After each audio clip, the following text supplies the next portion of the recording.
During crisis and economic depression, small business owners often struggle with making sales and keeping the loyalty of their people, because if you ain't selling, it's hard to pay the bills. On the Ethical Sales Podcast, you will learn new ways to selling ethically and communicating with your people to create more loyalty and getting out of the rut of stress and frustration. When there is plenty of sales, there should be plenty of profits to keep things flowing smoothly and everybody be happy. Today, the topic's going to be on sales. Losing sales. Losing sales. How can you keep from losing them? Obviously, you're not going to win them all, and you don't necessarily want to win them all. How can you stack the odds in your favor to win more of those jobs instead of letting your competitors take them away from you? Well, we all know you got to be the cheapest in price, right? Oh, definitely. Cheapest always wins, right? Yeah. If you're listening and you want to stack the odds in your favor, just make sure you're the cheapest bidder always. Then you'll kind of be normal, like most people. Most guys think that the cheapest guy is going to have the odds in his favor, but doesn't really work like that. Not saying you'll never have a customer that is looking for that, but that's not really the customer you're looking for. That's right. I don't know how many times I've gotten phone calls over the last 10 years and guys are complaining about that. Man, if they could just be a little bit cheaper on their price, they could up their sales. And most times when you dive into the subject of how they're handling the bid process, meeting their customer, all those things, when we get done talking, they say, oh, maybe my price wasn't the problem. You have to be fair with your price. I'm not saying that you can just go price, out the roof and it doesn't really matter. But the truth is, you have to offer your services at a fair price because you can't go rip your customers off. But if you're going to make your price do the selling, you're going to be sadly disappointed. I've always said, I'd rather have the customer ask me why I'm priced higher than why I'm priced lower. Because when the customer asks, why are you $1,000 or $5,000 or $10,000 more than your competitor? It actually gives you an opportunity to sell your value. Right. And we've had times that we've done that in our space, in our industry. We've been, considerably higher than the next guy, bidding apples to apples against our competitor. We've had those conversations. Well, here's why we're higher. There's definitely interactive ways to get your client, your customer to, actually sell himself on why he would pay you more, by asking simple questions like, if my price was the same as his price, which of us would you hire and why? And more times, naturally, just because you're a higher price, typically, even if it's apples to apples, most of the time, the customer gravitates towards that higher price if it was the same price. And he'll tell you why, because of this and this and this, and just keep asking, tell me why else, and sell them on the difference of the price. If it's $1,000 or $10,000, whatever the difference in price is, you're not trying to sell them on the whole $50,000. You're trying to sell them on the, just that $2,000 or whatever that you were higher price, and say, hey, you're going to spend 50 or 52. You said you like it because of this and this and this. I would recommend you spend the $2,000 more or $10,000 more and get what you want. Get what you want. Right. So there's ways to combat that, getting him involved. That is something that a lot of salespeople do think, that if they can be a little bit lower in their price, they could sell a lot more. When I feel the reality is just up what you're selling, up your value add, up, help make sure your customer understands what they're getting and why they're paying a premium price to be with you. We have a seminar that we do every spring for our contractors in Erie, Pennsylvania. We have a couple sons. They were probably 7, 8-ish at the time. They always love to sell T-shirts or hats or whatever to our group. And it's kind of their capitalistic time where they can capitalize on our contractors. They have cool T-shirts or something they're selling that they wait all year for that. Yeah, they love it. They're always, hey, Dad, when favorite day of the year? When are we doing that again? When can I make some money? Some years ago, I asked him. I said, "You're going to sell T-shirts." It was the first time. I said, "How are you going to sell these? What are you going to say?" Somebody walks up to your table. What's the conversation you're going to have with them? You're just going to say, "You want to buy a shirt or what?" And so we had the conversation. He was like, "Oh, I don't know, Dad." And so we had the conversation. And I kind of explained it to him, tried to explain to him that the sale starts when you get a no. You really don't need sales skills with a yes, but what if somebody says no? What are you just going to say? Okay, see ya. I said, if somebody says no, here's what you say. Here's how you ask. Here's how you respond. And I explained it to him. He got it. He understood it. The morning that we were leaving to go to the event, it was like 5:00 in the morning, and your two sons were in the back with my son. I just overheard them have a conversation. And Branson, my son, asked your sons, he said, "How are you guys going to sell a shirt?" And I guess you hadn't had that conversation with him. Branson looks at him and he pulls this out of his own pocket. He says, well, Austin had an idea first. Well, I guess he did. I forgot. Yeah. Austin had an idea and he said, get your free t-shirts here. So I guess he was going to give them away. Yeah. And Branson just popped up and says, if you don't have something special to say, people aren't going to buy from you. And I thought, oh, that's really good. If you don't have something special to say, people aren't going to buy from you. And I've used that story over and over in some of our training with some of our managers to explain that you have to have something special to say. How are you going to stand out? How are you going to be unique selling the same product that somebody else is? How can you explain it in a way that your competitor doesn't explain it? How can you separate yourself? How can you get oh, wow, I've never heard about this before from your customer, even if he's seen the exact product? How can you separate yourself? And so we kind of come up with some ways in our industry to do that. And I'd encourage you to do that in your space. How can you separate yourself in your space? How can you explain your product or your service in a way that gets the customer to say, oh, wow, I've never heard of this problem being solved this way. That makes a lot of sense. Yeah. I will give you money for that. I was going to Pittsburgh to help one of my contractors out. Before I got there, I think we were talking on the phone. He said the client or potential client that we're going to meet, he's a jerk. He said he talked to somebody that worked at the place. I think it might have been how he got the lead was through a connection. He said, this guy's a jerk. And he's like, how are we going to deal with this guy?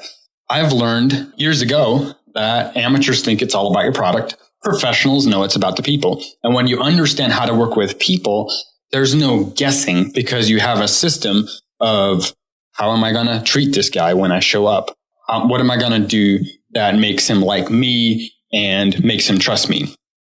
Because you've got to remember, guys, where there's a relationship, you have an influence. And we were sitting here before the podcast talking a little bit about this. And I just made the comment. I said, if you're selling a $40 item on eBay, maybe that's not so true because you don't ever get much of any relationship with your customer if you're selling an item on eBay.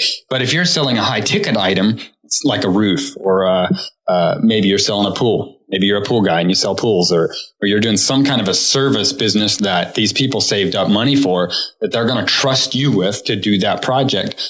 You're going to have to build some kind of relationship. And oftentimes that builds influence. And so when we got there, we met Dean. And my first thought when I saw Dean was he doesn't really look like a jerk. He looks like a nice guy. And he even offered us coffee. He's like, hey, you guys want some coffee or something before we go to the meeting room?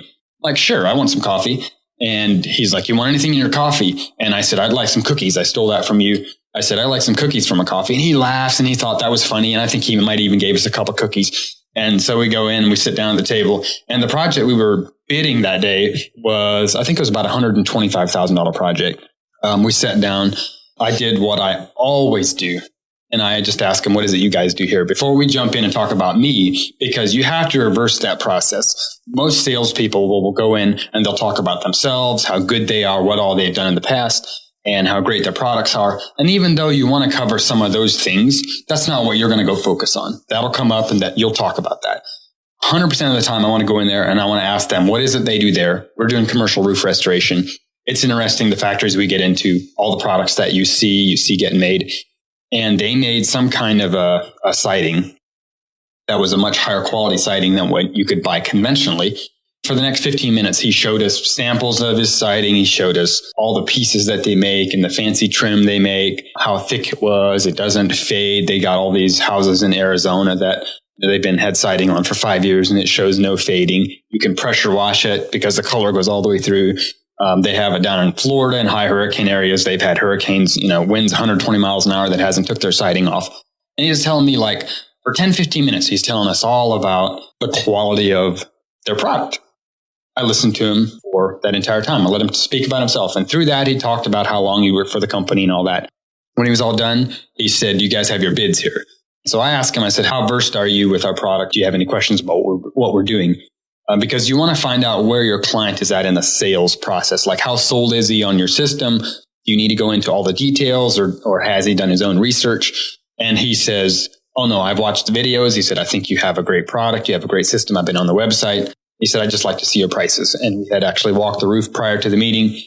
I pulled out a folder, gave him the folder, pulled out a competitor's bid, and he laid it beside ours. And he said, guys are within $10,000 of each other. And on a project that size, $10,000, that ain't much. They're probably not going to make a decision based on the $10,000. They're going to make a decision based on you and your system. So the question he asked us, the very next thing he said, I don't really need you to talk about your product. He said, I'm already sold on your system. But he said, why would I change from a system we're already happy with? He said, you guys are doing a restoration over the existing roof. He said, I have another crew that can come in here and they do an ISO board and they do TPO right over that roof. Why would I change from a crew I'm happy with, a product I've been happy with for the last 3-4 years, to switching to you guys? He said, you seem like you have a great system. He said, you guys seem like nice guys, but I don't really know. Why would I change? In my first 2 or 3 years, I would have went into, telling him how much better our roof is than that other roof. Ours is going to last longer. It's renewable at the end of its life. It's got a better warranty. Like, I'd have went into all that. We've learned, you're not going to sell a Ford downing a Chevy. It's just not going to work that way. And all I said to him was, I said, well, you would use our roof for the very same reason I would buy your siding and not go to Home Depot. And he just kind of blinks and he looks and he says, that's a good answer. He says, if I signed a contract, when would you get started? And we got that job. That very same day, an hour and a half later, we were at another call. And that guy was extremely hard to read. He was cold, sat down with him, and we'd actually been on that roof again prior. We'd not met the guy, but we walked the roof and put bids together. And now we had a meeting with the guy. And he was just cold. First thing he says when we got there, do you have your bids? I'd like to see your bids. Well, I don't like pulling out a bid when I show up. That's the first thing we do. I love to build a bit of relationship, talk about what they do there. Because remember, relationships carry influence. We'll probably beat the tar out of that saying because it is so important. So you have to build a little bit of a relationship with them. And so it just went against my grain to pull out that bid and say, oh, here's the bid. There's the numbers. So, but I did. That's what he asked for. And so he sat down for probably 2 minutes. There was silence. He just was looking at the numbers. The time was right. He pushed his chair back. And again, it's a process. It's a process. So he pushes his chair back. And a question I love asking people is, what do you like doing when you're not here at work? What do you like doing for fun? And it was just, the timing was right. And I said, before we just jump into more of this roof, I said, what is it you like doing for fun? Because people think you're really nice when you let them talk. And so I just asked him that question. He had golf clubs up on the wall. He had pictures of old cars. So I presumed that's what he liked doing. And he just grinned. For the first time he grinned, he pushed his chair back and he goes, golfing. And for 10 minutes, we talked about golf. He told us of courses he'd played, how well he played on some of those courses. And then he says cars. And he tells us about 2 of his cars that he'd restored. And he had pictures on the wall of his cars. And without missing a beat, he literally goes, I'm going to have you guys do this roof. We literally spent not even 1 minute talking about that roof up to that point. And he had done his research. He was the kind of guy that had done his research. I asked him a very simple question and let him talk about himself. And in selling, you have to do that. You have to reverse what most people do. Most people are going to go in there. They're going to talk about themselves. They're going to talk about their families. They're going to talk about their business. You have to reverse that process if you want influence with people. Let them talk about themselves. Take interest in them. And you'll be surprised how much influence you'll gain with them when you let them talk about themselves. It's actually a lot easier to sell that way than it is the opposite way. The way that everybody, the way that most people try, when you think you have to know everything about your product, you have to tell them everything about your product and your company and your services. It's a lot simpler to go in there and show interest, show them how you fix their problem and shut up. That takes you a lot further. Now, I always like to use the analogy because I think we all get this. If you go on your first date, you got this pretty girl you're on a date with, and you sit down and you tell that girl all about yourself, all about your qualities, all about how good you are at this and how good you are at that. You're the product that she's dating. And you tell them all about you. You'll be just like the last guy she went on a date with. Do you think you're going to get another date? Probably not. Probably not. But if you sit down with her and you just show her interest in herself. That's right. And guess what? If she has questions about you, she'll ask those and give her those chances. Yep. Don't just offer a lot of that information. And I can almost guarantee you, the more interest you show in her, you spend all night just talking about her interests, what she likes, finding where you have some common ground. That's good marriage advice too. And you ask her for a second date, guess what? You're probably going to get it. For you ugly guys out there, this is how you do it. That's how you see the ugly guy with the pretty girl. Yep. Every time. He's exactly right. He's figured it out. He just showed interest. She's like, I've heard girls say this. I know he isn't that nice. This ain't a marriage podcast. He doesn't look that great, but he's really nice. Yep. I've heard girls say that. And they date him and they marry him. The same girl that said that married him. Okay. It's because he was nice to her. That's be nice to the girl. That's how you're nice to him. I like using that analogy because we get that. We get that in our dating process. We've been married. I've been married for over 10 years. You've been married. We're not married. Well, you know what I mean. Yeah. I've been married for 10 years and you've been married for 12 years? Yep. And we married sisters. And so we're not in the dating game, except we do date our wives. We have continue to pursue your wife, right? Yeah, we have this thing that every other week I take care of his kids, he takes care of it, or we do. And we just have a night off and we're like a couple teenagers. We go out to eat and I don't know, last night we did it. What did you do? Golfing. Oh, is that what you did? Yeah. All right. Yep. Curious. Back on the subject. But that's good. After 10 years? Yeah. You guys still got it going on? Oh, yeah. See, most guys, what they do is they get married and they check the box. Done. I got her. Now what else can I pursue? That's why God made women in a way that men can't ever figure them out, but men get frustrated because they think they put the women in the category just like everything else you do in life. FYI, when you figure something out, you tend to lose interest. Right. You figure something out and you tend to lose interest. Think about something that you've really mastered and learned, and think about how much more it had your attention when you were actually pursuing it trying to figure it out. I've had I could name all kinds of things in my life that I've done that I still love to do, but I'm not as passionate about it now because I know I've figured it out. I think God in all his wisdom made women in a way that men can't really figure out. So because he figured out that, hey, hang on, I'm preaching. You are? Yeah, because I'm fired up. Us men when we figure something out, we tend to get bored with it. And I think God in all his wisdom made women in a way that we can't figure out because we don't get bored with it. But we often put our wives in a category that we think we have to figure out. And I think we all do ourselves a huge favor if you put her in the category of pursuing. Like you pursued to get her, now you're going to have to pursue to keep her. Yeah, I'll throw this in there. Right?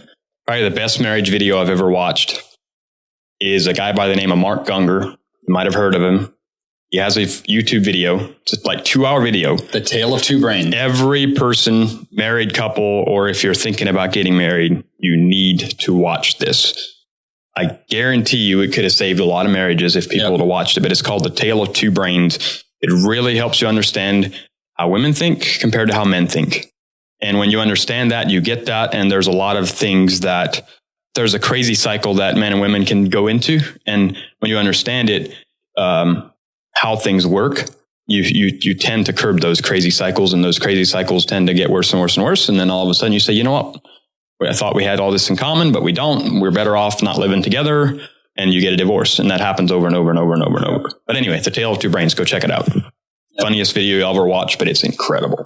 About 2 years ago, at one meeting I was doing, I had two different men tell me at that meeting. The one guy said, I came from divorce court today. He looked whooped. He looked wore out. And the other guy said, I think my marriage is headed there too. And it has since then. And on the way home, both of those guys have children. On the way home, I literally could have pulled off the side of the road and cried for both those guys because it's so sad. And both of those guys said the same thing. We figured out after 12, 15 years, we're just not compatible. And they believed the lie that they're going to go find some other woman that's more compatible than them. They're too ignorant to understand the reason they're not compatible. Quit pursuing their wives. They quit doing fun things with their wives. Their focus was on themselves, not their focus was on their business and themselves. And it's a sad day when you build a business to $10 million and you lose your marriage. That's a sad day. The very reason why you started your business was to have time with the ones that you love and do the things that you want to do. But yet so many people spend most of their time building what they think it is that's going to make them happy. There's so many people that believe that somebody else is more compatible than them because they quit pursuing their wives. Or I believe they put their wives in a category that they have to figure it out and check the box like they do everything else. And the truth is, you have to continue to pursue. That's why you love golf. That's why you love fishing. That's why you love hunting. That's why you love things that challenge you every day. We just have to put our marriages in the same category and continue to spend time. You go out on the golf course and you'll golf for an hour Every day you'll go beat balls because you just got to get your drive more perfected. Treat your marriage the same way. Treat your business the same way. It's no difference.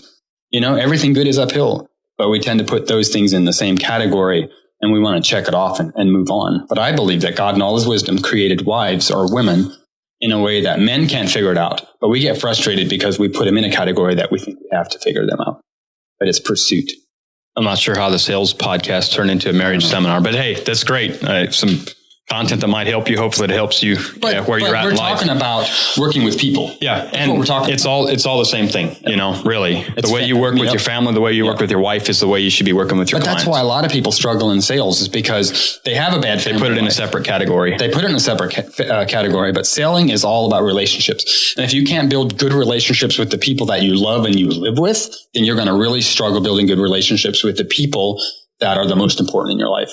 Or if you're going to struggle building good relationships with the people in your life that are the most important to you, you're going to struggle building good relationships with the people outside of that, that you're trying to sell jobs to, that you're trying to do projects for. You might make the sale, but then the sale goes bad over the course of the project because you didn't have the character. The charisma might have got you to the sale, but the character is what keeps you a customer. Remember, amateurs believe it's about the product. Professionals know it's about the relationships and the people they're doing business with. Thanks again for listening to Ethical Sales Podcast with the Raber twins. Could you do us a huge favor? We're giving away over $1,000 in prizes during the podcast launch. Simply go to ethicalsales.com, then leave us a review and a rating on Apple Podcasts. Just go to ethicalsales.com. Again, thanks for listening and see you on the next episode.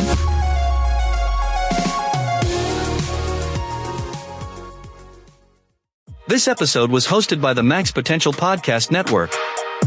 Find more great shows at maxpotential.com.